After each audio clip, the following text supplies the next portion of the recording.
Good morning. The Subcommittee on Environment and Energy will come to order. Without objection, the Chair is authorized to declare recesses of the Subcommittee at any time.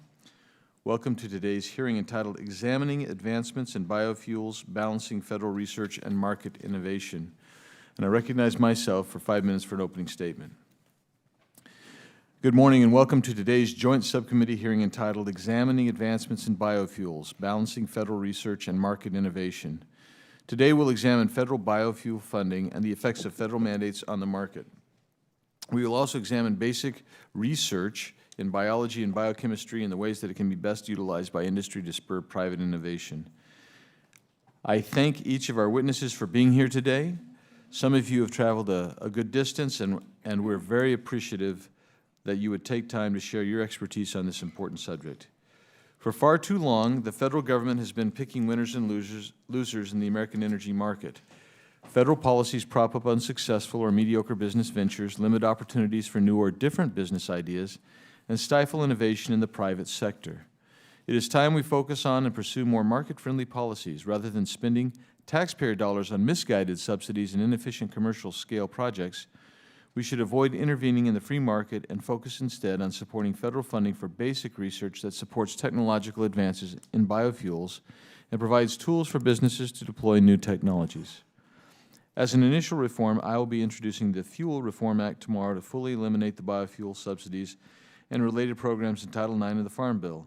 The fuel in that bill title is an acronym that stands for Farewell to Unnecessary Energy Lifelines, and I very much hope that our nation will follow that policy directive. Over the last 30 years, the American taxpayer has paid out billions of dollars in federal biofuel subsidies. For instance, the 2014 Farm Bill energy titles alone cost taxpayers $879 million, funding things like the BioEnergy program for advanced biofuels. This program, in turn, provides subsidies to advanced biofuels producers to increase their production levels without taking into account such basic market principles as real-world demand. Senseless policies like this distort the market by forcing businesses to improvise rather than innovate, and the American energy consumer foots the bill. By continuing to force technologies into the market that are not competitive or in demand, we are doing the American people a disservice. Simply put, we don't get out of these programs what we are putting into them. Furthermore, the federal government's biofuel policies have had an unintended adverse effect on food costs. The price of corn, soybeans, and related retail food products have all increased. Land is drawn away from competing crops, and input prices for livestock producers have gone up. I am, however, encouraged that research is underway to improve our ability to generate biofuels more efficiently, both from traditional sources like corn and soybeans, as well as from new sources like poplar trees and switchgrass. We will hear today about research conducted by the BioEnergy Science Center at Oak Ridge National Laboratory, one of the Department of Energy's bioenergy research centers. Researchers at Oak Ridge are discovering ways to generate advanced biofuels from new sources that are not also food stock. Partnering with industry stakeholders, they will pursue fundamental science that supports new technologies to increase the sustainability and economic viability of advanced biofuels.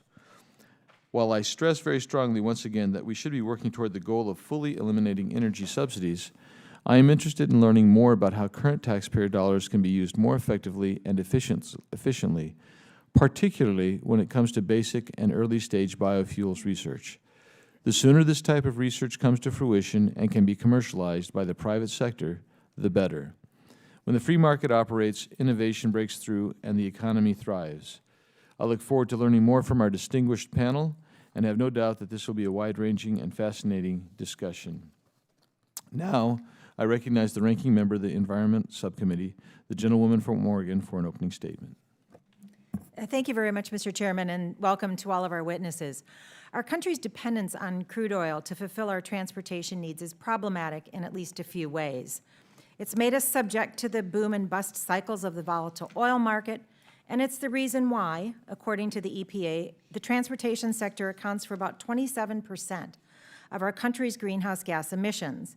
Those are excellent reasons why it's crucial for us to develop and use fuels that will reduce our carbon footprint while still reliably meeting our transportation needs. The Renewable Fuel Standard was passed in 2005 to diversify our energy portfolio and reduce our reliance on the unstable international fossil fuel market.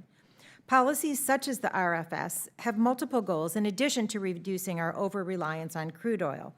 They include providing more sustainable sources of energy, reducing carbon emissions, encouraging rural economic growth, and bringing new job opportunities to our districts. We will likely hear from some witnesses today that policies like the RFS have failed.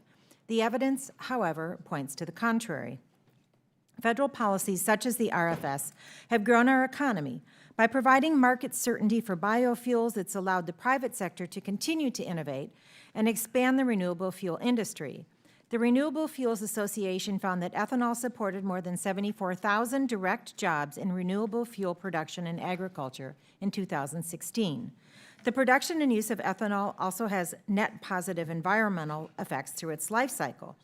The Department of Energy's Argonne National Laboratory has found, through life cycle analysis, that corn ethanol can produce approximately 48% less greenhouse gas emissions than conventional gasoline.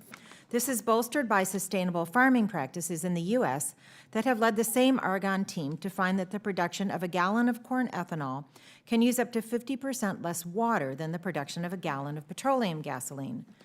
The importance of federal biofuels research at the Department of Energy cannot be overstated. These investments allow for further development of advanced biofuels by using the technology infrastructure from first-generation biofuels. Despite this vital ongoing work at our national labs, the draconian cuts to biofuels research programs in the President's budget threaten to derail current research priorities. Regulations like the RFS are making a difference at the state level as well. When I was in the Oregon State Senate, we passed a bill to adopt a clean fuel standard to lower the carbon intensity of transportation fuels by 10% over a 10-year period. And just this year, the Oregon Economic Council found that within the first 3 quarters of implementing the standard, more than 589,000 tons of climate pollution had been displaced. The standard has also helped grow area businesses like Sequential in Portland, Oregon, which converts used cooking oil into biodiesel. Also, in my district in Northwest Oregon, Summit Foods. They make delicious apple chips, and they sell dried blueberries to places like Panera. Then they use the food waste to make a fuel called Thunderbolt that they sell to race car drivers. Companies in the region give their food waste to Summit, and they convert it into fuel. All of the products would otherwise go into the landfill. Race car and race boat drivers love this fuel. They get 30 to 50% more horsepower. One customer said he was never able to get his race boat to go over 200 miles an hour, but with Thunderbolt he can. And traditional petroleum race fuel costs $10 to $20 a gallon, and Thunderbolt is about half of that. Race car drivers are proud to purchase a product made in Oregon that's great for their cars and great for the environment. And as I've said in the past, our nation's long-term economic and energy security is tied to our ability to diversify our energy portfolio and to transition to lower carbon energy sources. The development of first-generation and advanced biofuels, whether through market innovation or federally funded research or both, can help us achieve these goals and should be encouraged by this committee. I look forward to the discussion today about how both federal research and private sector innovation are helping our country move forward in the development of biofuels. With that, I yield back the balance of my time. Thank you, Mr. Chairman. Thank you, Ms. Bonamici. I now recognize the Chairman of the Subcommittee on Energy, Mr. Weber, for his opening statement. Thank you, Chairman. Good morning and welcome to today's Joint Environment and Energy Subcommittee hearing examining federal support for biofuels. Today, we will hear from witnesses on the cost and environmental impact of federal mandates and subsidies for biofuels production and their impact on the fuels market. We will also hear about the exciting basic and early stage research happening at our national labs that can provide the foundation for development of new, more efficient, advanced biofuels and bioproducts. As we've heard before, the federal government is a poor substitute for the market when it comes to picking the most effective energy sources and technologies. I would add, the federal government seems to pick more losers than winners. Federal subsidies, grants, loans, and loan guarantees may prop up an industry or give it a competitive advantage, but they can't and do not drive innovation. The biofuels industry provides a cautionary example of this misplaced government investment. Unfortunately, the federal government hasn't accomplished much more than require the use of conventional biofuels that were already available in the commercial market. Did I mention the federal government picks more losers than winners, it seems? Congress started with worthy goals, enacting mandates and authorizing subsidies with the hope of achieving energy independence and improving the environment. But, as we will hear from our witnesses today, conventional biofuels cost the taxpayers money through the cost of federal subsidies and grant programs and don't actually benefit the environment. The federal government has an important role to play in energy innovation, but an abysmal track record on picking winners when we try to commercialize technology.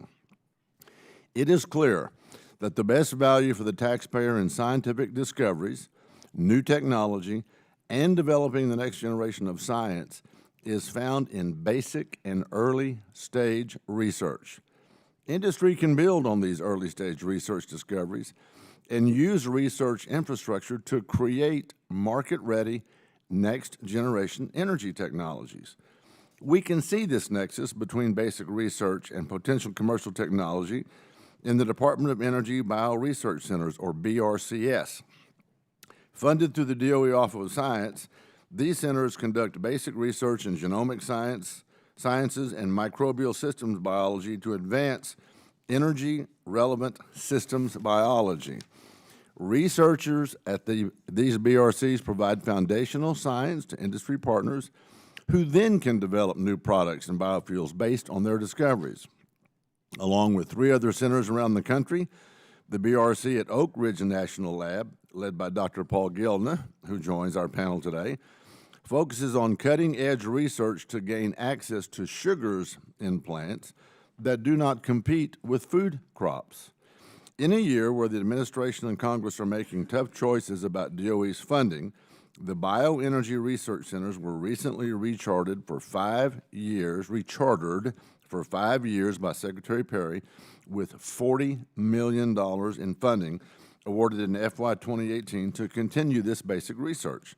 Dr. Gilna, thank you for joining us today, and we look forward to hearing about your important research. By getting the government out of the way and allowing the market to determine the best approach, we can facilitate private industry's efforts to develop technology that will increase energy efficiency, reduce environmental impact, and actually save the American people money. I want to thank our witnesses for testifying today, and I look forward to discussion about the consequences caused by the federal government's intervention in the American energy market.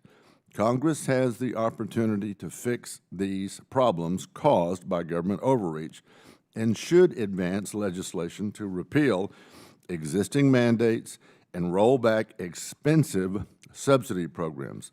This will allow us to invest in basic science research that will lead to real innovation in our energy supply. Mr. Chairman, I yield back. Thank you, Mr. Weber. I now recognize the ranking member of the Subcommittee on Energy, Mr. Vesey, for his opening statement. Thank you, Mr. Chairman, for holding this hearing, and thank you for the witnesses for taking the time to be here today. Biofuels play an important role in diversifying our transportation fuel. They are produced right here in the U.S., and they provide a much safer source of octane for our fuels than MTBE. By replacing MTBE, biofuels help prevent harmful contaminants from reaching our drinking water and soil. The growth of conventional biofuels has helped launch the advanced biofuels industry, which has the potential to provide significant environmental benefits to supply our transportation fuels. However, I'm not suggesting there are no potential drawbacks to take into account. As we set our national biofuels policy, we should continue to consider the concerns regarding land use, potential degradation of certain engines, legacy fleets, recreational boaters, and a variety of different fuel types. We should accurately weigh these factors right alongside the benefits we receive in emissions reductions, energy security, fuel diversification, and economic growth. And it is my hope that we will hear a practical assessment of biofuels that accurately weighs these costs and benefits from today's panelists. However, I do want to caution, as oftentimes when we talk about anything that's energy related, including renewable fuel standards or or DOE's biosearch research programs that the conversation unfortunately tends to turn to partisan ideology. And it's an ideology that would have us decimate our research enterprises, as we have seen proposed in both the Trump budget and the Heritage Foundation's blueprints. Abandoning our investment in innovation in emerging markets is not a recipe for economic growth. What it is, though, is a path to make the U.S. less competitive and less attractive for further business investments. The other criticism of biofuels that we will hear today is a scientific one, and one that we should all welcome. Dr. DeCicco will inform us of his concerns with how we account for life cycle emissions of corn ethanol. The debate is continuing to play out, and as policymakers, I think it's our responsibility to listen and do our best to follow the guidelines of the scientific consensus when legislating. This applies to something as broad as climate change or as narrow as emissions modelings for biofuels. And while I look forward to hearing and considering the scientific dissent offered during this hearing, it does not mean we should throw out the work of collection that these scientists have amassed at these national labs and universities. And I hope that we can hear from other scientists in the future that may provide additional perspectives on this issue. On that note, I'm very proud to offer my strong support to the DOE's scientists, including those at the national laboratories and universities across the country. They are doing valuable work that has empowered researchers in the public and private sector to make the U.S. the leader in bioenergy research. I'm sure that we'll also hear from Dr. Gilna from Oak Ridge on that very issue. As we consider an appropriations bill this week that would provide funding for DOE, I strongly encourage my colleagues to stand against any attempts to cut vital research at the department. If the House bill were signed into law as is, the bioenergy research centers would receive a severe cut. The private sector will not be able to continue the research that has been left undone because the federal government cuts them. If we want to maintain U.S. leadership in this field, we need to advocate for consistent and robust R&D funding. I also look forward to hearing from Ms. Skor about where she sees the future of this industry and how we can accelerate the path to utilizing next-gen biofuels. As I am also sure that we're going to hear today, the market for transportation fuels is very competitive, but it is far from an actual free market. There are lots of barriers, hidden subsidies that the energy industry has enjoyed for many, many years and decades. And with that said, I'm glad to see that the U.S. biofuels industry is vibrant today, and I look forward to continuing to expand consumer choice across the transportation sector. And Mr. Chairman, I yield back the balance of my time. Thank you, Mr. Vesey. I now recognize the ranking member of the full committee for a statement. Thank you very much, Mr. Chairman, and let me acknowledge and thank the leadership of both of these subcommittees, as well as welcoming our witnesses today. The issue we are discussing this morning is not cut and dry. As we have already heard on more than one occasion, some are willing to forego almost any government role in promoting the development and use of renewable fuels, ignoring the progress we have made to date. This progress would not have been possible without the substantial investment in innovations made in first-generation biofuels, investments and innovations largely driven by the renewable fuel standard. While I agree that there are challenges associated with production of corn ethanol that merit continual scrutiny, it has created a bridge to a cleaner future for our transportation fuels. That said, the progress of advanced biofuels has not matched the expectations that were set in the 2007 law. However, with commercial scale production now picking up, it appears that many of the technical challenges have been addressed. Now we must focus our attention on making these cleaner fuels more cost-effective and integrating them into the market. This is precisely the role of the BioFS, as well as the biofuels research supported by the Department of Energy. Unfortunately, this administration is proposing to drastically cut our investments area. If the proposed budget were enacted, the DOE Office of Sciences BioEnergy Research Centers would each see their annual budget cut by 60%, and the Bioenergy Technology Office will be cut by 72%. All of this has been proposed with little justification, provided beyond a vague declaration that the department is shifting its focus to early stage research. I hope the department will reconsider these cuts in light of testimony we received just last week from an excellent panel of witnesses who made clear that there is no clear-cut divide between the so-called basic and applied research. That panel also indicated that we need to be making investments across the innovation spectrum if our nation is to ultimately going to remain competitive in these growing industries. While I understand that there is not yet a scientific consensus on his findings with regards to emissions from biofuels, I'm happy to see that the majority invited a witness to today's hearing who is focused on addressing the urgent challenge of climate change. I hope Dr. DeCicco also can not only provide his insights on our nation's biofuels policy, but also can convince my colleagues to spend more time and effort on addressing what may well be the biggest long-term problem facing the world. In closing, while there may be differing views on how best to guide our nation's biofuels policies, it is clear to me that DOE-supported research and the RFS are important tools for reducing our dependence on fossil fuels, reducing our nation's greenhouse gas emissions, and encouraging innovation that is leading to the development of advanced, more sustainable alternative fuels. I hope that today's hearing is not the end of our discussions on this matter. I thank you and yield back. Thank you, Ms. Johnson. I'll now introduce our witnesses. Our first witness today is Dr. Paul Gilna, Director of Bioenergy Science Center and Deputy Division Director of Biosciences at Oak Ridge National Laboratory.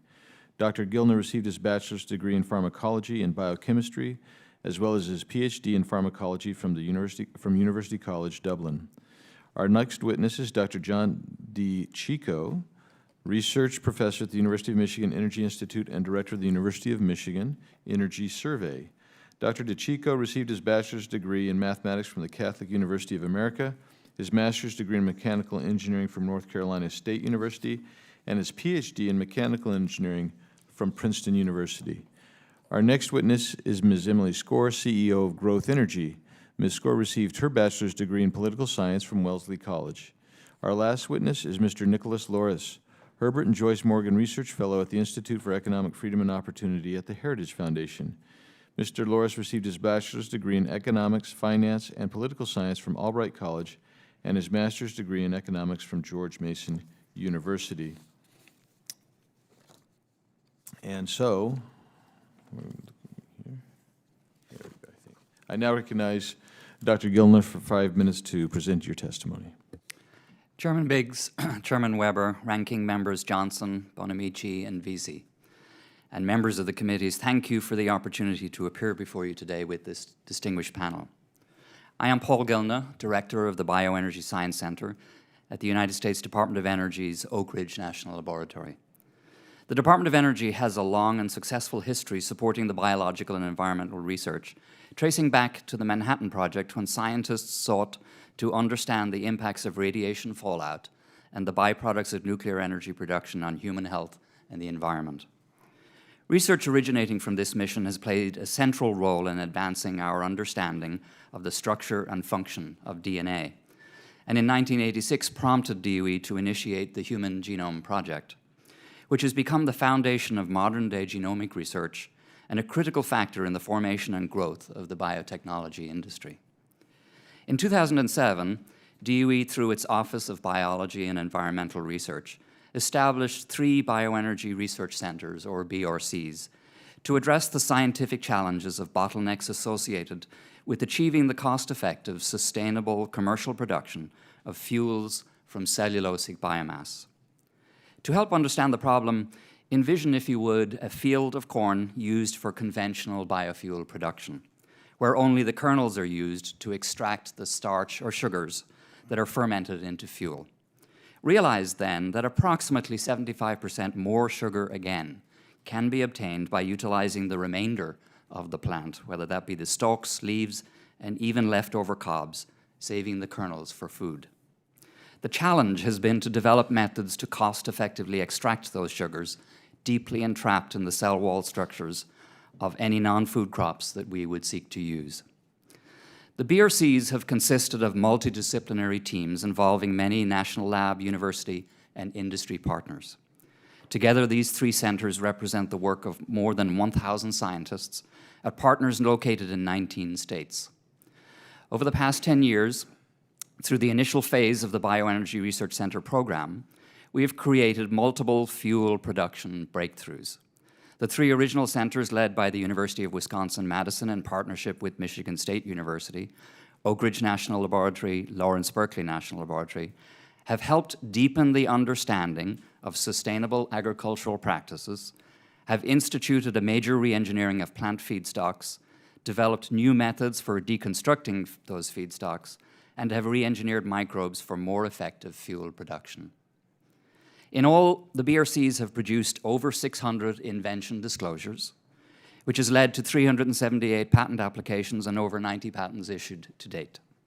This intellectual property has attracted 191 licenses or options, and the center's scientific productivity has resulted in over 2,600 peer-reviewed publications over the past decade. Thus, the BRCs have openly transferred their knowledge and data to the scientific community, and through their intellectual property activities, they have transferred substantial insight and expertise that is being translated into applications by industry. To continue and expand this groundbreaking research, following extensive peer review, DOE recently announced the establishment of 4 new bioenergy research centers beginning in fiscal year 2018. The 4 centers include 2 new centers led by Oak Ridge and the University of Illinois, along with the Wisconsin and California centers. These BRCs will follow on the successes of the original centers and lay the scientific groundwork for a new bio-based economy that promises to yield a range of important new products and advanced fuels, those beyond ethanol, directly from non-food biomass. The multi-institutional centers include research partners now stretching across 25 states. An important example of what could be achieved in this next phase comes from research that will open up the potential for using lignin, until now largely a waste product from the biomass pretreatment in the current cellulosic process. At Oak Ridge, we have demonstrated that lignin can be converted directly into carbon fiber, which could then be used in applications such as lighter components to help make automobiles or aircraft more efficient. Thus, a new industry takes shape, where many rural biorefineries analogous to oil refineries produce numerous value-added bioproducts, presenting new renewable options to chemical companies currently reliant on petrochemical sources. In closing, the body of research from the last 10 years, which while originally motivated by biofuels policy, and more specifically by the promise of cellulosic ethanol, has created value, and based on that is now poised to head in the direction of developing value-added products from cellulosic biomass, products that could be easier to make or better than the same coming from petrochemicals. 10 years ago, we did not have enough scientific knowledge to do this. We do now, and this could not have happened without that initial investment in research. Thank you again for the opportunity to provide this briefing. I welcome your questions on this important topic. Thank you, Dr. Gilna. I now recognize Dr. DeCicco for 5 minutes to present his testimony. I wish to thank the chairs, ranking members, and other members of the committee and subcommittees for the opportunity to testify. The question being addressed today, that of the right balance between fundamental scientific research and government intervention in the marketplace, is crucially important.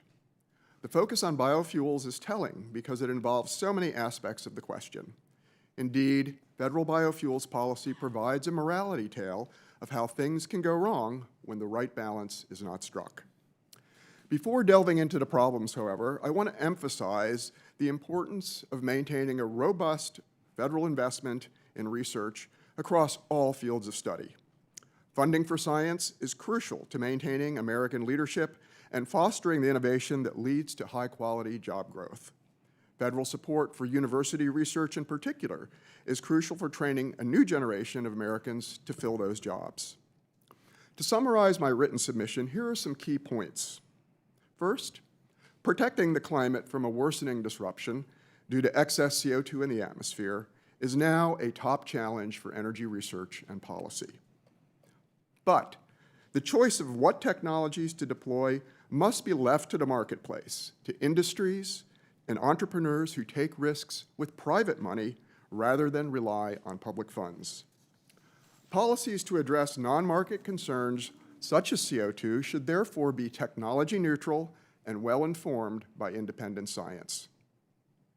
Moreover, the climate challenge should not be used as an excuse to pick winners through costly demonstration and deployment programs, subsidies, and technology mandates.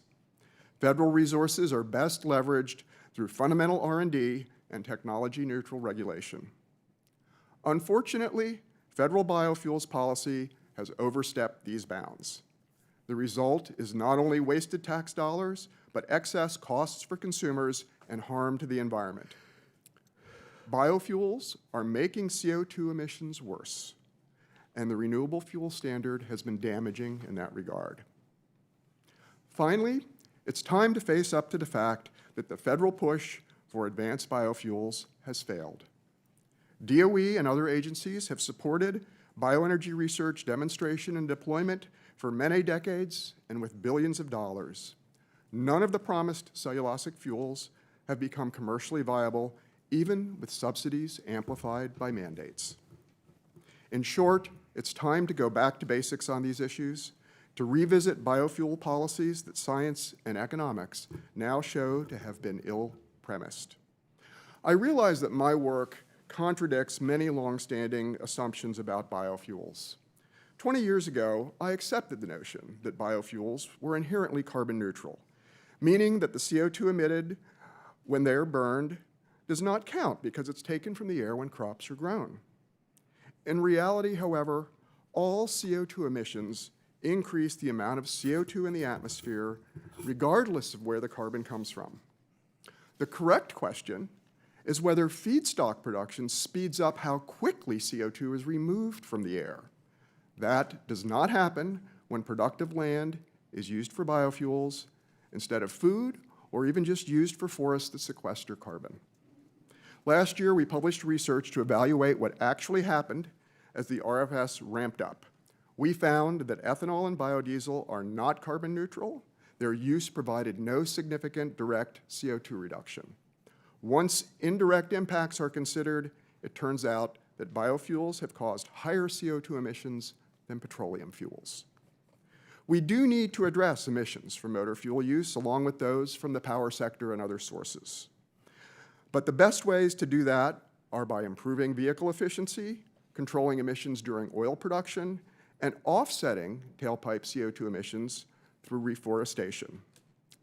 If biofuels policy were restricted to basic R&D, we would learn some things and help students build science and technology skills. Those are worthwhile outcomes even if the research does not yield successful products. Research is risky by nature. Not all of it bears fruit, and that's why the portfolio should be diverse. University research is broadly beneficial in that regard. In contrast to when federal funds are used for subsidies and demonstrations, the funds go a long way when shared with many schools to support students and young scientists. Thank you again, and I'll look forward to your questions. Thank you, Dr. DeCicco. And now, I'll recognize Ms. Skor for her 5 minutes to presentation. Thank you, Chairman Weber, Chairman Biggs, Ranking Members Johnson, Bonamici, and Vesey, and members of the House Committee on Science, Space, and Technology. Thank you for the opportunity to discuss today the advancement in America's biofuels industry. My name is Emily Skor, and I am the CEO of Growth Energy. Growth Energy is America's leading biofuels trade association, representing 87 biorefineries and 83 companies in the biofuel supply chain. Our members produce fuel from grain, crop residues, algae, and woody biomass. In 2016 alone, our industry contributed more than $42.1 billion to the U.S. economy and supported almost 340,000 American jobs. And with stable and predictable policy, America's biofuels industry stands ready to deliver more biofuels that provide even greater environmental and human health benefits. The development of the ethanol industry is a shining success story where the public sector supports private innovation. Ours is a competitive, thriving renewable energy industry that continues to produce more with less, including significant reductions in greenhouse gas emissions, water usage, and energy usage. Our production process has become more sustainable and more efficient and uses a wider range of biomass feedstocks. Today, ethanol is blended into 97% of our fuel supply, meeting more than 10% of our motor fuel needs. Ethanol's naturally high octane enhances engine performance and increases fuel efficiency. As our country looks at ways to get more mileage from a gallon of fuel, high-octane fuels are a key component to that effort. The key to all this progress is the Renewable Fuel Standard. Following human health and groundwater contamination concerns with petroleum-derived MTBE, Congress sought a renewable, affordable alternative to deliver octane into America's gas tanks. Knowing we do not have a free and open fuel marketplace, the RFS helps correct an imperfect market to allow competition. We cannot simply walk up to the pump and offer a higher quality product at a lower price and compete for customers. Instead, the gasoline point of sale is very much controlled by the oil industry through direct ownership or franchise contracts that block new market entrants. The private sector response to the RFS has been dramatic and impactful because the policy set forth a long-term, predictable energy strategy to blend more renewable fuel into our fuel supply. In 2005, the U.S. produced 3.9 billion gallons of ethanol. This year, the industry is on pace to produce over 15.6 billion gallons. America's biofuels industry has followed the policy signal from the RFS to produce more advanced and cellulosic biofuels. We at Growth Energy have 3 operating commercial cellulosic members, Poet, DSM, DuPont, and Quad County, producing ethanol with dramatic greenhouse gas emission reductions. We have other members producing a diversity of fuels from a diversity of feedstocks. The RFS is driving this innovation. Congress always intended for consumers to be able to buy higher ethanol blends at the pump. In 2011, the EPA approved the sale of E15 for all 2001 and newer vehicles. Since that time, Growth Energy has been working with fuel retailers to provide consumers access to higher levels of biofuels, such as E15 and E85. Today, these higher ethanol blends are available at thousands of gas stations around the country, and they are saving consumers between 5 and 50 or more cents per gallon when compared to non-ethanol fuels. I would be remiss if I did not mention a key policy hurdle with making E15 available across the U.S. year-round. In 1990, Congress limited evaporative emissions, or READ vapor pressure, as part of a larger effort to combat smog during the summer fueling season. This law also provided ethanol-blended fuels an allowance because these fuels lower tailpipe and particulate matter emissions. When E15 was approved as a new fuel, EPA did not extend that allowance. This means that 9 in 10 drivers can only legally purchase E15 for 8.5 months of the year. There's a bill pending before the House, H.R. 1311, that would fix this problem. The American biofuels industry stands ready to move America forward. With a stable policy and access to drivers, we believe we can deliver more low-carbon, low-cost, high-performing, sustainable vehicle fuel solutions. This will save consumers money at the pump, increase vehicle performance, and improve our environment. Thank you, and I'd be happy to take any questions. Thank you, Ms. Skor. And now I'll recognize Mr. Loris for 5 minutes for his opening statement. Thank you, Chairman Biggs, Chairman Weber, Ranking Member Vesey, Ranking Member Bonamici, and distinguished members of the subcommittees. Thank you for this opportunity to discuss U.S. biofuels policy. The views I express in this testimony are my own and should not be construed as representing any official position of the Heritage Foundation. To justify biofuels programs, policymakers have promised reduced dependence on foreign oil, a new source of cleaner energy to lower gas prices, and an improved environment. None of this has materialized in any substantial way. More fundamental than that, the biofuels mandate and subsidies reveal the inability of the federal government to centrally plan energy markets and the unintended consequences that occur when doing so. No matter how brilliant or well-informed, politicians cannot predict the future of energy supplies and demand. It's difficult enough to know where gas prices will be 6 months from now, let alone projecting nearly 2 decades into the future. With regard to the RFS, blend wall concerns with corn-based ethanol and Congress grossly overpredicting the commercial viability of cellulosic ethanol demonstrate why the government should not set production quotas in the first place. And the RFS is far from the only mechanism that the federal government has used to prop up the biofuels markets. Since 1980, federal taxpayers have spent more than $57 billion on ethanol subsidies.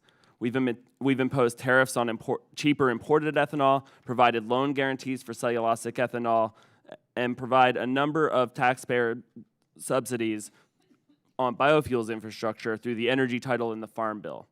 These policies concentrate benefits to a select few and disperse the costs among the rest of us.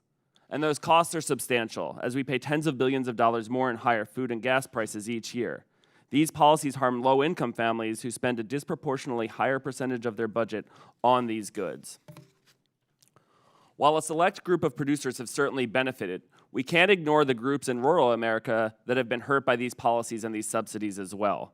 The federal government has supported corn and soybean growers at the expense of livestock and other crop producers. Some rural towns bet big on biofuels and lost big. A recent Utah State University study details how preferential treatment for ethanol shifted the business risk from companies to local communities, where cities and towns would offer incentives that in some instances lasted multiple decades or would front the cost to build out ethanol infrastructure projects. When these projects failed and went bankrupt, state and local communities were stuck with the tab. Furthermore, the mandate and complementary subsidies have not contributed to any meaningful reductions in oil consumption. Biofuels contributed a mere 5% of the U.S. transportation fuel market in 2016. By comparison, natural gas provided 4% with no such mandate in place. Biofuels also have unintended environmental impacts. Even the Environmental Protection Agency acknowledges that the increases in soybean production as a result of the mandate can cause adverse effects to water quality, ecosystems, and habitats while increasing criterion pollutants like sulfur dioxide. Furthermore, the alleged climate benefit from the RFS and biofuels policies is dubious at best.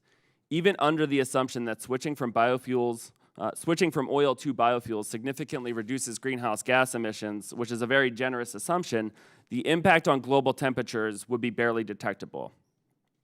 Broadly speaking, the mandate and subsidies provide valuable lessons about the problems when the federal government intervenes in energy markets. Bad policies that award preferential treatment remain in place because the supposed political importance trumps economic viability. In Washington, it's rare to have a diverse mix of individuals and groups such as environmental organizations, world hunger activists, economists, free market think tanks, and many in the agricultural community voicing their concerns over one single policy. And yet these policies remain in place to appease entrenched special interests. But the issue is not with biofuels themselves, but rather a set of policies and programs that pick winners and losers. This holds not true just for biofuels, but for all energy sources. There's an enormous profit incentive that already exists for fuel producers that can benefit from a competitive industry without the aid of taxpayer money or a government-imposed mandate. American motorists purchased nearly 400 million gallons of gasoline per day in 2016. Globally, the transportation fuel market is a multi-trillion-dollar opportunity for competitive industries to meet the world's energy demands. Congress should recognize the economic and environmental costs of biofuels policy and repeal the RFS and all biofuel subsidies. Congress should do so as part of fundamental reform that eliminates subsidies for all energy sources and technologies. Now, there are ways in which Congress can drive alternative fuel competition, such as implementing tax reform that allows for immediate expensing for all capital investments, and using the Department of Energy's national labs as catalysts for innovation. In this scenario, the DOE should conduct the research to meet government objectives that are not being done by the private sector and enable a system that allows the private sector using their own money to tap into that research for commercial purposes. While this already occurs on some level and with some success, private sector access to the lab's assets and lab's employees and the ability to turn the research into market applications are stifled by cultural rigidity, funding issues, as well as complex and overly restrictive conflict of interest and intellectual property rights regulations. Enacting such reforms will empower the private sector and innovative companies to drive fuel competition and choice. Thank you, and I look forward to your questions. I thank each of you for your testimony, and I recognize myself for 5 minutes to ask questions. And I want to begin with you, Dr. DeCicco. In your statement, you mentioned once indirect impacts are considered, it turns out biofuels have caused higher CO2 emissions. And I was wondering if you can tell us what some of those indirect causes are producing those indirect impacts. Sure, Mr. Chairman. The heart of the problem is really three types of indirect issues that result in higher emissions for biofuels. One is the basic fact that all of the biofuel production, statistically speaking, when you look at the volumes, is really based on feedstocks, crops, primarily corn and soybeans, that are harvested from existing land. In fact, Congress, part of the criteria to qualify for a feedstock under the RFS is that, feedstocks that come from existing land. Now, that was essentially a well-intended provision, but just because we remove, say, nearly on a net basis, after counting co-products, about 30% of our corn and the calories in that corn from the food market to make fuel doesn't mean that the country has consumed 30% less calories. I think we know that. It has to get made up somewhere else. So that leads to the next effect of concern, and that's land use change. And that happens both in the United States, and it's been documented by satellite imagery, where cropland has expanded into other lands, particularly grasslands in the north central region, prairie states. When you convert that land, it releases enormous amounts of carbon that was locked up in those lands.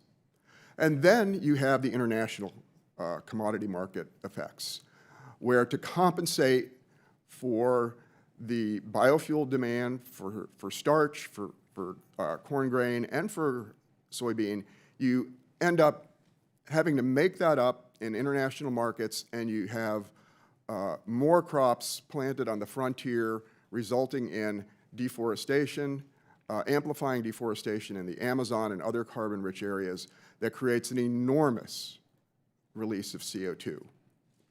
Then finally, the third indirect impact is that, yes, the use of biofuels does displace some petroleum fuels. So you reduce petroleum demand, that's true.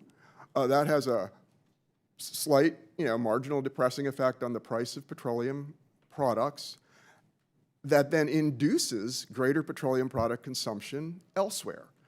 That's been also a well-documented indirect effect that by itself can erase up to half of the alleged CO2 emission benefit of biofuels, but since I believe there's no benefit to begin with, that's just an additional excess emissions. Thank you. Dr. Gilna, what's the primary difference between conventional biofuels produced primarily from corn and the advanced biofuels from non-food sources that you're researching at Oak Ridge? Well, the primary difference is its source. As I described earlier, our goal and hopes have been to be able to generate initially biofuels such as ethanol, but moving to beyond that to other fuels, higher order hydrocarbons, from plant sources, again, that do not compete with food and in fact use different non-marginal lands that can not normally be ascribed or used for food production. So for example, we've talked about and published on crops such as switchgrass, rapidly growing trees such as populus, as a new bioenergy feedstock that allows us to generate fuels, initially ethanol, but now more advanced fuels such as isobutanol. We use the term often drop-in fuels, These are fuels that can use the existing infrastructure, the pump structure, and the piping structure. So essentially, the directions that we're going is in advanced fuels that use the existing system from non-food crops. Thank you. Thank you. And then my last question, is I'm almost out of time, is back to you, Dr. DeCicco. You mentioned biofuel policies restricted to basic R&D. Where do you draw the line? How do we make that a bright line boundary? Sure. I think the type of basic R&D needed here is really on sort of the very fundamental mechanisms related to the manipulation, utilization of organic substances. So again, some of the very fundamental work that Dr. Gilna has himself done for many years, looking at genetic biochemistry related things. So stuff that is really enabling and could be potentially used for multiple purposes. The other really important area of fundamental research in this regard has to do with things that essentially help plants, help natural systems pull CO2 out of the air more rapidly. Because as I mentioned, if there's to be any mitigation effect at all, it doesn't come downstream when you substitute the molecules. It comes upstream by mechanisms that increase the rate at which you pull CO2 out of the air and then do something with it, which need not necessarily mean turning it into fuel. It could just mean sequestering it. So fundamental research essentially helps plants sequester, rebuild soil carbon and things like that. I think some of that work also goes on at Oak Ridge, perhaps in another division. So there are certain really fundamental biological sciences work that is crucially important for many reasons. Personally, I draw the line right after that. I don't think the petroleum industry needs help figuring out how to synthesize fuel molecules. They will figure out how to make fuel molecules out of whatever feedstock is economically possible. That's their core competency. Some of the earliest work on this cellulosic thing, which is over 40 years old, was started by Chevron in the 70s and other oil companies. They've invested in that. I don't think there's a need for a federal investment in an area where the global oil industry has its huge core competency in chemical engineering and related things. Thank you. And now I recognize the gentlewoman from Oregon, Ms. Bonamici. Thank you very much, Mr. Chairman. And Ms. Skor, I want to follow up on the question that the chairman was asking Dr. Gilna. In your testimony, you mentioned that advanced biofuels have the potential to reduce greenhouse gas emissions significantly, could be up to 100% or more over gasoline. Can you please elaborate on why cellulosic biofuels are particularly advantageous, especially to reduce greenhouse gas emissions, and then also, when comparing the life cycles of fuels side by side, how would the life cycle assessments of gasoline compare to the advanced cellulosic fuel that's becoming more readily available? To your question on the value of the cellulosic biofuel, yes, Argonne National Labs recently finished a study showing that when you're using cellulosic biofuel, you can reduce greenhouse gas emissions up to 100%, depending on the type of feedstock that you're using. And so, to have that the research from other institutions as well is demonstrating that there's a phenomenal increase in the amount of greenhouse gas emissions reduction that you can achieve when you go from the first generation to the second generation of biofuel. And with regard to the distinction between the life cycle of the two, I may, as a non-scientist, I may defer a bit more to Dr. Gilna and others in terms of that, to answer that question, but I can say that when you look at the totality of research out there, and you have to look at independent government research, what is coming out of USDA, Department of Energy, EPA, our national labs, and our universities, there's a wide body of consensus from that scientific community. When you look at a life cycle analysis of cornstarch ethanol, that is not only good for the environment, it's great for the environment. And depending on the study, that will find the results are that anywhere from a 30 to a 60% reduction in greenhouse gas emissions with cornstarch. And as I said earlier, cellulosic, you can get up to a carbon sink. Dr. Gilna, can you answer the question about when comparing life cycles of fuels side by side? How would life cycle assessment of gasoline compared to advanced cellulosic fuel?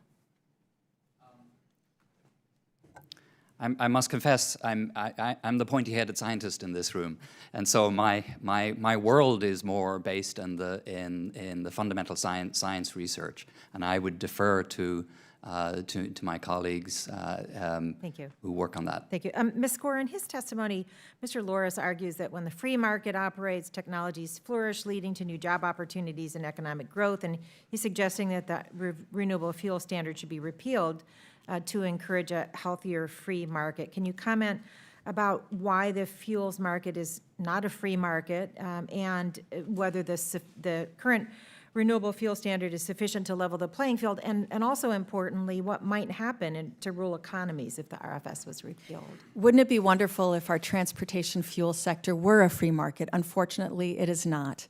We are in a situation, if you have a renewable source of energy that's higher quality, lower cost, we have to knock on the door to our competitor and ask our competitor to be our customer in order to access the consumer.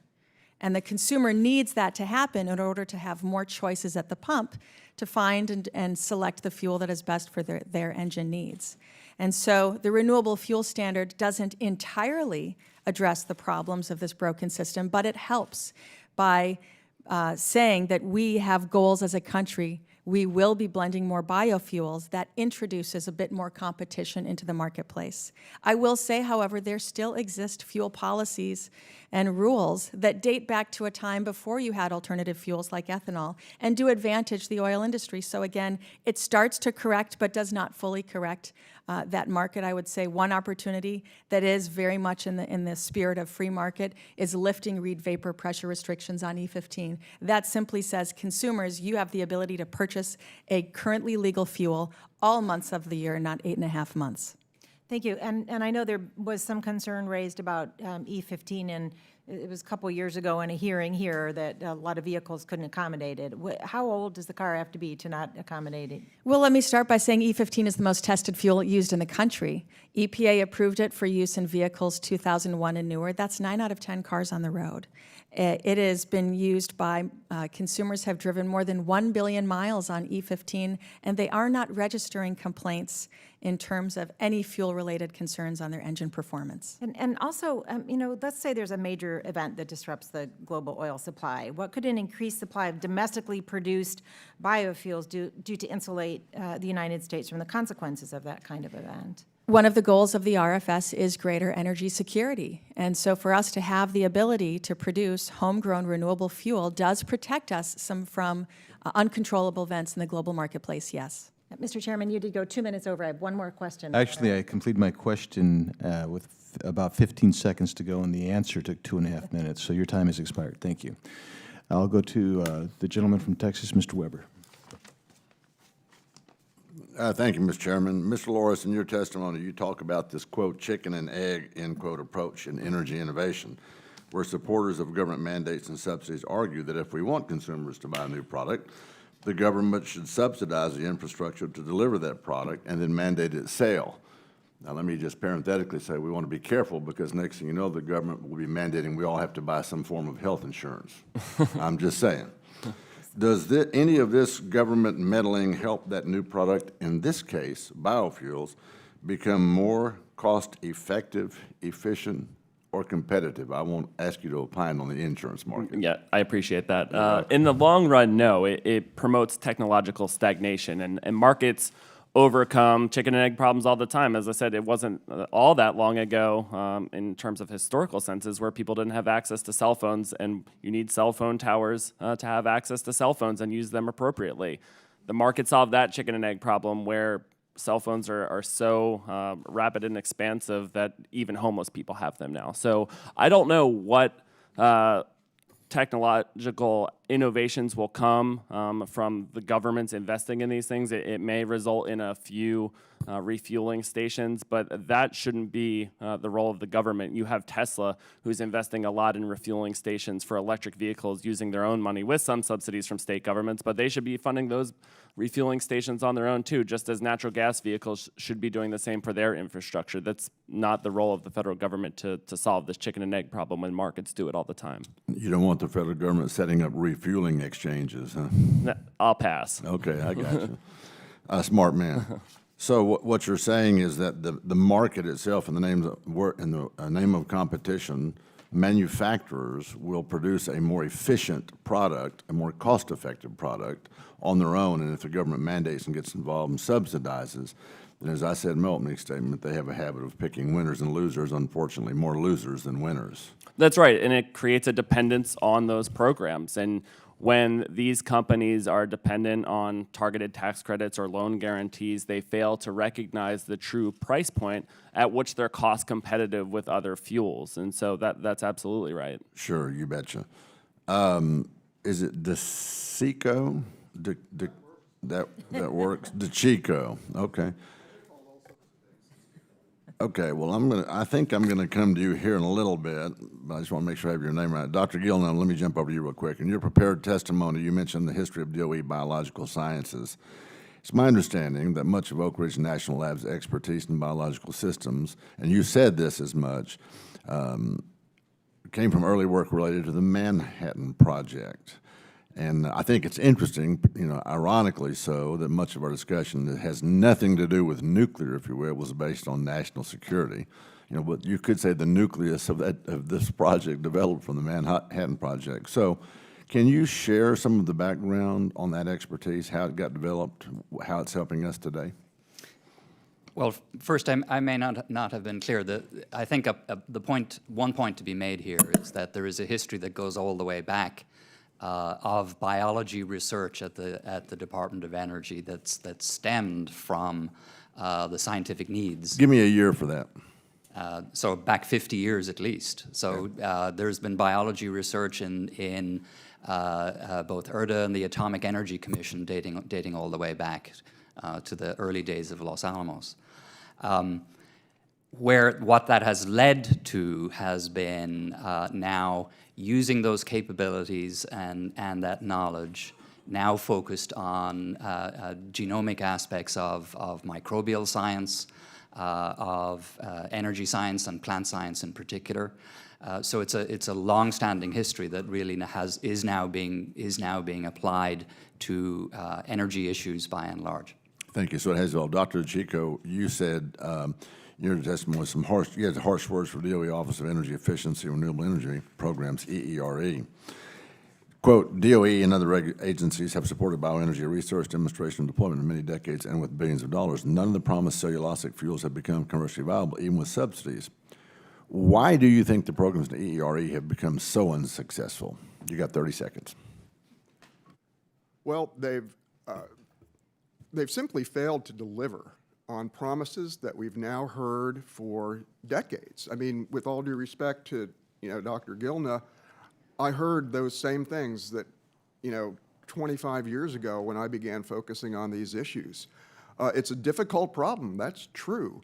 But at some point, you have to recognize that we should move on to other areas of research that might be more promising. Easy enough. Thank you, Mr. Chairman. I yield back. Thank you. I recognize the gentleman from Texas, Mr. VC. Thank you, Mr. Chairman. I wanted to ask Dr. Gilna a question. The Trump administration has proposed to gut DOE research into bioenergy in its FY 2018 budget request. Specifically, the DOE Office of Science's Bioenergy Research Centers would see their annual budget cut by about 60%, and the Bioenergy Technology Office would be cut by about 72%. Also, I think, which is equally concerning, is the House appropriation bills that come before the chamber later this week include similar severe cuts. And I wanted to know if you could describe the consequences the proposed cuts in the budget request would have on the bioenergy research centers if enacted, and please be as specific as possible. Well, firstly, I should be sure to thank the members of Congress for the fact that the BRC centers are in the appropriations this year. I think that's important and important to continue this work. I think to help calibrate, all of the centers that have been selected for funding, based on the DOE request for proposals, came in at around $25 million a year, again by design. So at this point in time, the effect of the proposed budget is that the centers are essentially reduced by 25%, 50%, excuse me. In essence, what this means simply is that some aspects of the work will simply not get done. The science will focus on specific issues, but not the broad breadth of work that was called on from the centers. And I think people and essentially partners that I described earlier will get dropped. I think the bigger issue will be if you think of the 10 years of activity and 1,000 scientists, we've reached a sort of critical mass of scientific production in this country, and I think that the potential consequence of this drop is a stutter step in that productivity. More broadly, what would the proposed cuts do to federally funded bioresearch centers and the progress that we made up to this point? Well, essentially, we would. I talked earlier, and I can speak more specifically to the Oak Ridge Center. So we talked about continuing extensive research in two model cellulosic crops, either populus or poplar trees, and switchgrass as a grass. And in essence, I think in order to fit to the lower the lower constraints, we would essentially diminish, if not indeed rule out, at least one of those crops, switchgrass, which would drop some partners as well. What about, one of the things that you hear anytime we get ready to have this debate is that if the federal government is not helping out in this area, if they're not, if funding is cut from the federal government, that there's just going to be this avalanche of money that's going to come in from the private sector, and America will keep its competitive edge because the private sector will want to just vigorously jump in and just and put money into these projects.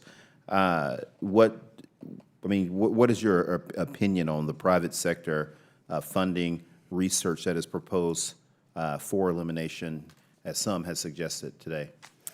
I didn't include this with my testimony, and I should have, but we have produced a single graph that depicts all the logos from the different companies that have come to work with us. We call this our NASCAR slide because there's at least 100 logos on that slide. And in all those cases, these represent companies that have come to us, the centers, for help, for increased knowledge, as well as obviously to license products that they can take forward. So if the issue is would industry simply do this itself, I think the evidence suggests no. Thank you very much. And I wanted to ask a quick question to Mr. Lewis. In your testimony, you stated unequivocally that activities with the purpose of commercialization, regardless of where they lie on the technological development spectrum, are not legitimate functions of the federal government. Nowhere in that entire section criticizing DOE's R&D investment do you cite any data, study, or report to back up that statement. To me, it sounds like it's very political and out of touch with reality. And I wanted to know if you had any actual data to support that statement that certain activities are not legitimate functions of the federal government, and not any anecdotes or political theories, but just some real data to support what is a very broad statement.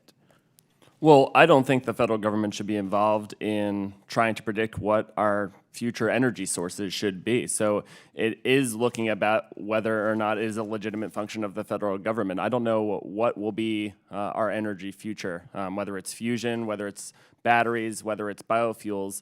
The market will sort that out. We've had a number of projects in which the Department of Energy provided loan guarantees to solar companies, to carbon capture and sequestration plants that have failed miserably on the backs of the taxpayers. And so I think there's plenty of evidence in which we've lost taxpayer dollars trying to predict what those technology futures will be. And again, I don't think it's the role of the federal government to try to lower the cost to make these technologies competitive in the marketplace. There was DOE's Sunshot Initiative, which said it was going to take solar from the basic research level and make it commercially viable. That is the role of the private sector. It's not the role of the federal government.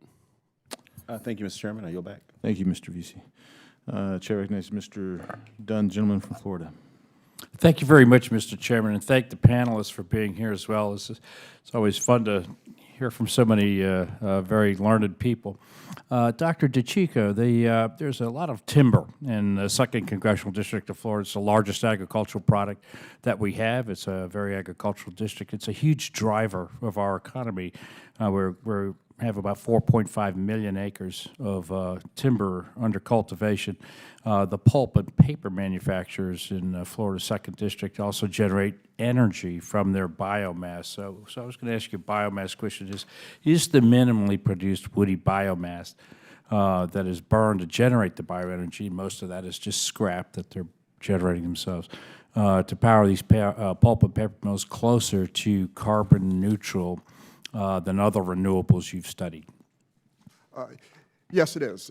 In that case, you have something, pulp and paper, black liquor, things like that, that are byproducts that might otherwise be dumped and then just decay. So the reason that those are beneficial typically is because take some of these residues and black liquor just concentrated. If that was just dumped, it would eventually, and in fairly short order, break down, and that means it gets gobbled up by organisms, and they exhale the CO2, and that CO2 goes into the air. So by taking those things that would otherwise decay and then using them to make energy instead of, say, natural gas or some other fossil fuel, you have essentially reduced emissions by reducing the emissions of decay. You've not changed how much emissions come out when you burn it, but you've avoided those emissions from those waste products just kind of going back into the atmosphere through natural processes. So that is an example of a potentially and likely beneficial bioenergy process. All right, let me follow on if I may. So we talked about the DOE's research portfolio, and over time that has shifted towards these advanced biofuels, the drop-ins and whatnot. And I guess I'm wondering, do you think that these advanced new biofuels will actually become commercially competitive with petroleum-based products? I see no evidence for that. I mean, again, that promise has been made in one form or another for decades. That was the premise. I mean, it was President Bush who, in his January 2007 State of the Union, got up and talked about cellulosic ethanol, talked about switchgrass as a source of fuel, and the mandate that for the cellulosic products. I did a back-of-the-envelope calculation based on EPA's most recent rule, and this year the amount of cellulosic fuel is only 3% of what was targeted for the RFS, and most of that 3% is biogas. And again, when he got up and talked about cellulosic ethanol, we're talking about a liquid fuel that everybody could use in all their cars. I don't think he was talking, that was not sold to the American people to pardon the, informality here that we'd be running our cars on cow farts. I mean, most of that cellulosic has been gaseous at this point. So it's just, pretty consistently failed to deliver. Fundamental research is needed. As I said, I think the very fundamental work is legitimate, but then trying to turn, stuff into molecules, I don't think the federal government needs to keep investing in that. So I wasn't going to wander into that area, the biogas, but we actually have one of the largest dairies in the country, in the district, and they have 14,000 dairy cows, and they are recycling. They have this biogas plant that actually generates more energy than they can use on the farm, and I can't remember. It's like 2 to 4 megawatts of energy on this thing, and the guy's a real entrepreneur. He's really making this thing go, and it's exciting, if a little bit odorous to be there. But sure, no, I'm a big fan of biogas. I think it's a great thing. I just don't think that is what we need a mandate for, So on billions the, of and gallons we have of fuel 15 to seconds help left, that. and I just want to say, I was not a big fan of biogas, did not believe in it until I got to this farm, and they do it on their own dime, there's no subsidies, there's no tax breaks, and he's running all of his farm and several farms on the other side of him as well. I yield back, Mr. Chairman. Thank you. Chair recognizes the gentleman from New York, Mr. Tomko. Thank you, Mr. Chair. I come into this hearing without many predetermined conclusions. I do not have any major corn or oil interests in my district, so I appreciate all of our witnesses taking the time to better educate us today. I do have a few principles on when it comes to thinking about biofuels and their use. First, I care deeply about fighting climate change, and we should consider how investment in biofuels R&D can impact greenhouse gas emissions. Secondly, regardless of the blend of our liquid fuels, our vehicles should use those resources as efficiently as possible, and always keeping in mind that they cannot be a substitute for our vehicle fuel efficiency standards. And finally, in the long term, I truly believe we must promote greater electrification of the transportation sector. It is necessary and probably inevitable. But I also recognize we are decades away from that becoming a widespread reality. But even with greater electrification, aircraft and ships and possibly heavy trucks will still require liquid fuels. It is critical that we continue to develop a domestic advanced biofuels industry. I understand the industry has not developed as predicted, but Congress should not undercut or disincentivize that industry's future development. I also remain concerned about major cuts that the Trump administration has proposed, especially how these cuts will affect the world-class research happening at our national labs. No matter our individual thoughts on this specific issue, I hope my colleagues on both sides of the aisle can come together to agree that as a nation we must invest in research. To not do so would be costly in terms of innovation, in terms of job growth, and our future workforce. With that being said, Ms. Skor, what have been the biggest factors in holding back development of advanced and cellulosic biofuels? Thank you. The biggest factor has been a lack of stable policy, guiding investors, guiding innovation. If you look at the EPA's implementation of the Renewable Fuel Standard, it took 3 years to figure out the rules of the road. We then had an economic recession. And then in 2014 to 2016, for 3 years, the EPA was not coming out with blending targets. And as a result, that had a very chilling effect. As a country, we lost more than $20 billion in investment in innovation during that time frame because the signal the government was giving to investors was, we will turn back the clocks on renewable fuels. Fortunately, we've gotten back on track. The blending targets have been in 2017 and proposed 2018 more in line with congressional intent. And you are seeing an infusion in the private sector now into the investment and the technology and innovation. So having said that, we've only been working at cellulosic for 10 years. The government started investing in fracking technology and R&D as far back as 1975. And that took 30 years to get to the commercial point with that technology. So I would say that we are very much at commercial scale with cellulosic. We aren't as advanced as we'd like to be, but we are making progress. Thank you. And would additional federal research monies help open pathways or lower costs for more feedstocks to become viable alternatives to corn ethanol? I think Dr. Gilna very beautifully articulated that, yes. And I would say as a blanket statement, if our goal is energy innovation, energy diversity, energy dominance, energy stability, any of those goals require both public and private investment and collaboration.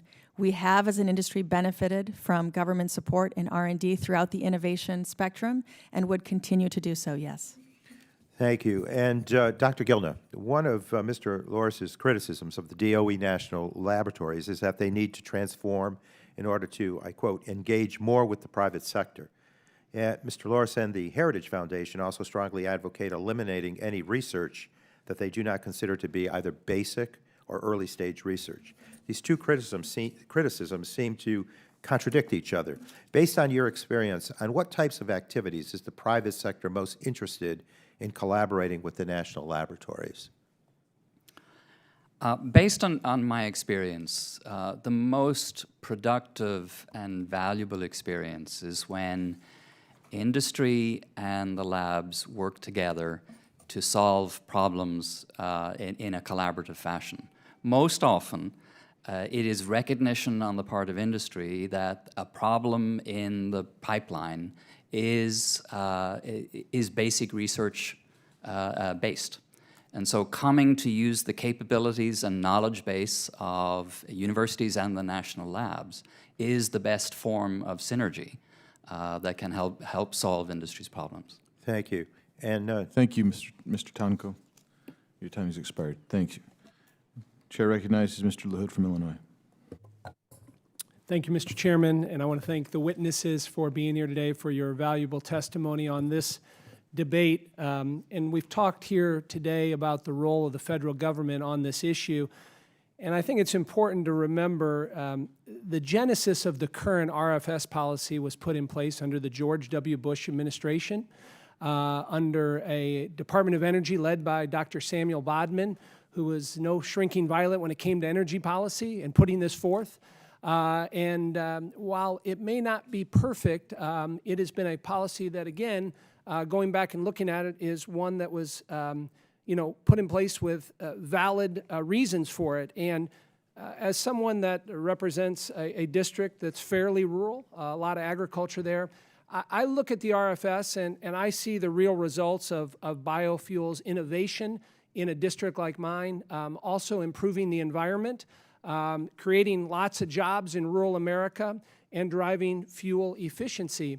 And we've heard a lot today on competing studies going back and forth on different initiatives and whether they've worked, and of agri companies benefiting specifically from this. I could just tell you, in a district like mine, rural communities, local jobs have been enhanced by ethanol and biofuels. We have the largest dry mill ethanol plant in the world in my district, owned by a local family, all local jobs, all local businesses, not some carve out for a big company. And so I also see the technology and the innovation that has gone in here in terms of constantly improving and modernizing this technology. And there's been real effects of that that have been beneficial to folks, I think, throughout the middle part of the country. Ms. Skor, let me ask you a little bit about the RFS. A lot of this is implementation through the EPA, and I know you work with them on that. Can you talk a little bit about the problems in the past and the future, or I guess looking at the future, and how what EPA does impacts the RFS in terms of the biofuels industry? Yes, the EPA administers the RFS, and so the way in which they do that, being timely and being genuine and true to congressional intent, is mission critical for our ability to make the RFS successful as envisioned by Congress. And some of the challenges on the implementation side that I talked about a bit before really go back to EPA's delays in coming out with targets, blending targets on time, consistent with congressional intent, in a way that give certainty and stability to the marketplace, because private sector will respond to the direction and the tone set forth by the agency. We've had several conversations with this administration. Administrator Pruitt has consistently pledged to come out on time and comply with congressional intent, and that's very encouraging news for us to hear that, because that's the most important thing EPA can do to help make the renewable fuel standard as successful as possible.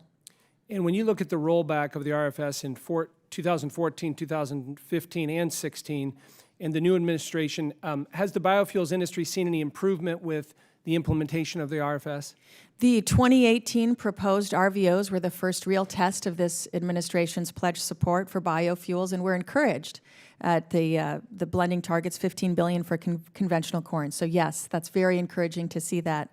We want to have greater conversation on some of the advanced and cellulosic target numbers and better understand those numbers are below 2017. We think the market is moving in a much more forward positive direction, and so that's a conversation we'll have in the weeks and months ahead. And can you give us an update on where E15 sales currently are and what kind of impact it's making on consumers at the pump? There's been discussion this morning about picking winners and losers in the marketplace, and I think the goal for all of us is that the consumer picks the winner and the loser And what you are seeing with the E15 experience, it's now sold in 29 states, is that when consumers actually have the chance to have greater choices at the pump, they are exercising that, and they are reaching for E15 because they see the benefits to their pocketbook. They save 5 to 10 cents a gallon, the benefits to the environment and to their community. Thank you. Those are all my questions, Mr. Chairman. Thank you. The chair recognizes Mr. Norman, gentleman from South Carolina. Thank you, Mr. Chairman. Dr. DeCicco, in your testimony, you mentioned that federally funded research and development should be pre-competitive. What does that mean, and how would we prioritize this kind of R&D in the future? Well, I think pre-competitive, speaks to some of the very issues where we have some, disagreements here. Pre-competitive really refers to the very basic research, again, some of the biochemistry, molecular biology, genetic engineering, things like that, that provide new knowledge that can be used by industry to produce new products, produce better products, and all of the above. But when you get into trying to do something to make a specific product, where the government is going to try to make a fuel, that is right there in the competitive realm. The downstream industries, downstream petroleum industry is a very competitive industry in terms of the technologies. They're always looking for ways to make fuel molecules that meet the standards, high performance, at lower cost. So I do not think actual fuel synthesis is necessary in this for R&D. Thank you. Ms. Loris, policymakers have, I guess, made the argument that subsidizing biofuel production reduce the dependence on foreign energy sources. Do you agree or disagree? Yes, but marginally. Again, as I mentioned in my oral remarks, the U.S. biofuels market represents only 5% of the entire transportation fuels market. We've seen a lot of penetration of natural gas vehicles. So if you're going to mandate the production of increased and offer more biofuels, that's going to, in some senses, reduce our dependence on oil and foreign oil, but it's a drop in the bucket compared to how much we use. So the yield on the return on investment's not there, in your opinion? Not for the cost that we're paying, certainly not. Thank you. I yield, Mr. Chairman. Thank you. The chair recognizes the gentleman from Indiana, Mr. Banks.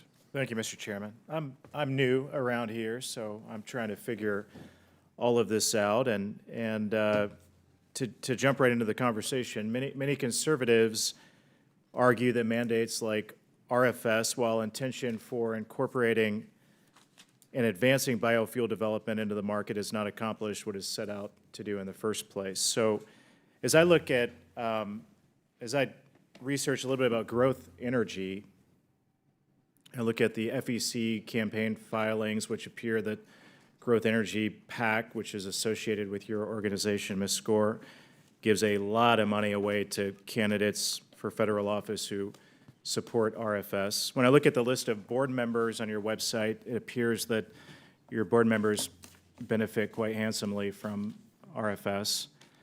I wonder, my question is actually for you, Mr. Loris, I wonder, as I look into that background, how much can we rely on research from an organization like Growth Energy, their research, their testimony, their studies, when it appears that they gain a pretty significant political benefit from RFS in the first place?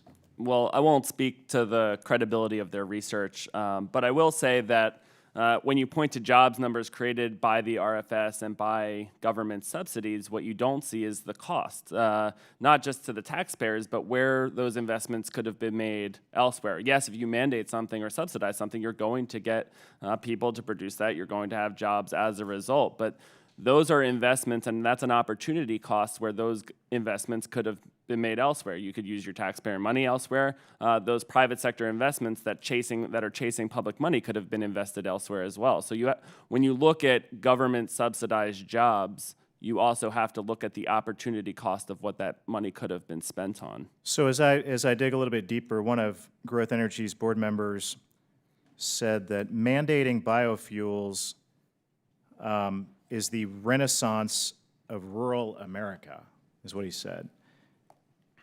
Is that true? Are mandating biofuels really the cure for American energy, or the quote renaissance of rural America, or is this just another example of crony capitalism? Yeah, I would say it's cronyism for sure. And we do have a lot of cronyism in energy markets. It's not limited to biofuels, but absolutely when there are certain select few that benefit in these rural communities. But as I mentioned in my oral remarks as well, there were certain rural communities that bet big on this promise and lost. There's a lot of local and state incentives, and when you had corn price spikes in 2008 and 2012, a lot of these companies went belly up. Contracts to farmers weren't paid. You had these small towns going through very difficult bankruptcy litigation. You had tenant farmers who were being squeezed out of the land because the land prices were increasing so much. So even in rural America, I think there's been a lot of winners and losers, not to mention, again, all the livestock producers and the increased costs for animal feeds, which is why you have organizations like the Turkey Federation and the Chicken Council and the Restaurants Association, which are also a lot of small business owners opposing this policy. So you would agree then that actually with RFS, we've actually distorted the market? Absolutely. Okay. My next question, when I look at Growth Energy's website, they claim that the use of American ethanol reduces our nation's over-reliance on volatile foreign energy markets. And Ms. Skor's own testimony states that every gallon of clean-burning ethanol decreases our dependence on foreign oil. But from my research, from a lot of sources, it seems that the U.S. has become, in fact, more reliant on foreign imports of soybeans and ethanol from South America to comply with RFS's goals. So, Mr. Loris, can you speak a little bit about the accuracy of Ms. Skor's testimony about reliance on the RFS eliminating the reliance on foreign imports? Yeah, well, in terms of biomass diesel, we have seen a huge increase in imports from, I believe it was 7 million gallons in 2009 to over 900 million gallons in 2016. We are now a net importer of biomass diesel by about 600 million gallons. So yes, we are relying on these other countries who can provide these fuels cheaper. And that's not to say in a world where we have the RFS, we should limit our ability to import. If other countries can make this product cheaper, then we should be able to import it. But that just slaps in the face of economic reality if we have to slap tariffs on our U.S.-based biofuel production to keep it competitive and keep it meeting America's market demand. That's a result of the actual mandate. Thank you, Mr. Chairman. I yield back. Thank you. Mr. The chair recognizes the gentleman from Illinois, Dr. Foster. Yeah, I guess I would like to use the first 45 seconds of my time to allow Ms. Skor to answer some of the things. Thank you. There were a lot of statements with respect to Growth Energy's credibility, and I just wanted to correct the record on a few things. First of all, our industry does not enjoy any government-subsidized jobs. The biofuels industry today does not have any tax incentives. We once did, a blender's tax credit that expired with our support in 2011. I would say in contrast, the oil and gas industry today enjoys more than $4 billion in annual tax incentives. So I just wanted to set the record there. With respect to the question on the renaissance for rural America, it is very true and very important that the biofuels industry provides a wonderful marketplace for the American farmer. We, as a country, are so fortunate to have such a robust agricultural sector. And our American farmers are growing more with less every year, and they need a marketplace. Ethanol provides a wonderful marketplace for the farmer. So to the extent that my members and ethanol producers are successful, it is a result of being able to provide a marketplace for the American farmer while also providing a high-energy, high-octane fuel. Thank you. That was, I made 2 points that I intended to make myself, and I think the distortion of the marketplace, caused by the subsidies for fossil fuels that are not present for biofuels, are really, a painful distortion of the marketplace that's hurting rural America. And so I should put myself on the record as a strong supporter of ethanol. I think a lot of the attacks against ethanol are based on really obsolete research. That if you look at a state-of-the-art ethanol plant, it has made impressive gains in its energy efficiency and reuse of DDGs, all that sort of stuff. If you actually score the carbon footprint, for example, for a modern ethanol plant, it is a big win for the environment. And I think that since we generally do not look at the social impact of CO2 emissions in general in most economic analyses, that it is appropriate to, frankly, distort our economy in the opposite direction to make ethanol. Make ethanol and biofuels generally, those with good carbon footprints, preferred. I'd also like to talk a little bit about this question of whether you have whether long-term federal research, at what point you make the transition from that to just say, okay, let the market decide. And if you look at some of the things that are going to be transformative in biofuels in the next few years, there's no question that high on that list is CRISPR, the ability to do genetic engineering of crops. This is going to be transformative for everything you can name. It avoids a lot of the discussions. Many people, for good reasons or bad, are very reticent about using genetically modified food. But ethanol made with genetically modified organisms has a little science-based objection to it. And so this is something that went from being deep, speculative, federally funded research to just transformative to the medical industry and in the coming years to biofuels in very short order. And so I think it's a mistake to contemplate the sort of draconian budget cuts that we're seeing to federally funded, quote unquote, curiosity-based research because of the speed at which that can go from being a laboratory curiosity to something that our future economy depends on. And so I was wondering if anyone of you wants to speak, for example, on the massive budget cuts that we are seeing contemplated by the Trump administration in research that is long-term research, but yet targeted in the long term towards energy. Yes. Yes, I do want to make clear, when I've been critical of the direction of some of the research oriented to making biofuels, that should not be taken to think that I think we should contract federal support for research overall. So I'm really talking about a need to reprioritize, perhaps focus more on fundamentals, focus more on other areas. So I really think that the country needs to maintain a very high level and very robust level of federal investment in fundamental science and R&D, all the different areas of science to really help the country maintain competitiveness and give industry the new knowledge and the new insights that it can run with. So just even though I feel like there's a need for reprioritization and to question some assumptions around the particular area of bioenergy, I think the country definitely should maintain a high level of federal research investment overall. Thank you, and I believe my time's expired. Thank you. Chair recognizes the gentleman from Texas, Mr. Babin. Thank you, Mr. Chairman. Appreciate it. Thank you, witnesses.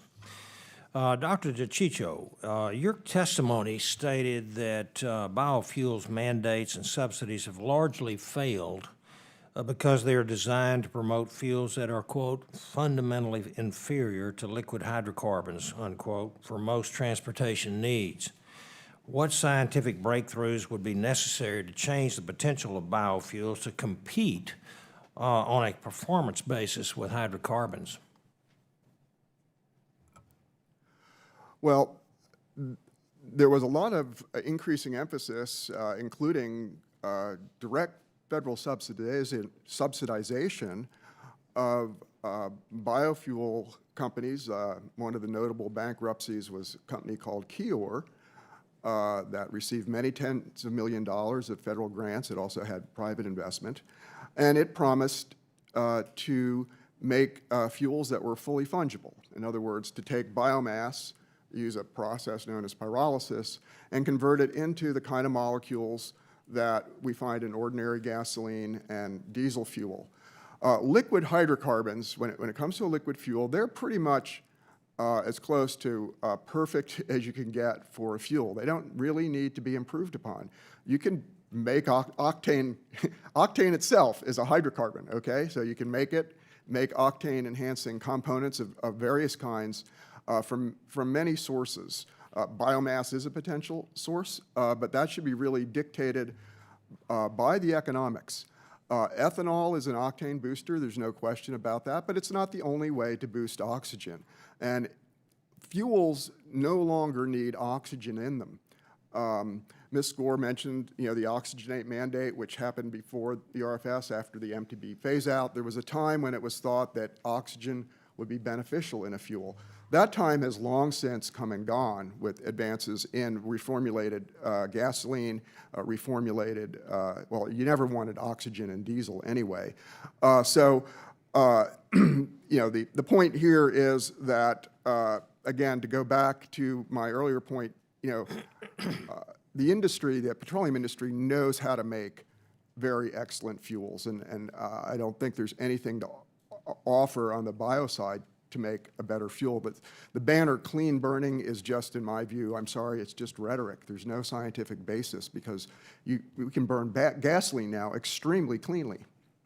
Thank you very much. And Dr. Gilna, do you agree with what he said, and why or why not? And what research are you conducting at BESC that would help accomplish this goal?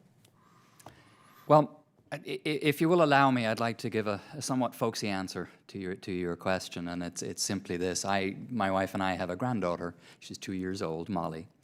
And of this much I am certain, that whatever she uses when she's my age to fuel her hover car will not be fossil fuel based, unless at least it's synthetic. So I think from my perspective, certainly, we need and have the opportunity here to take a long view.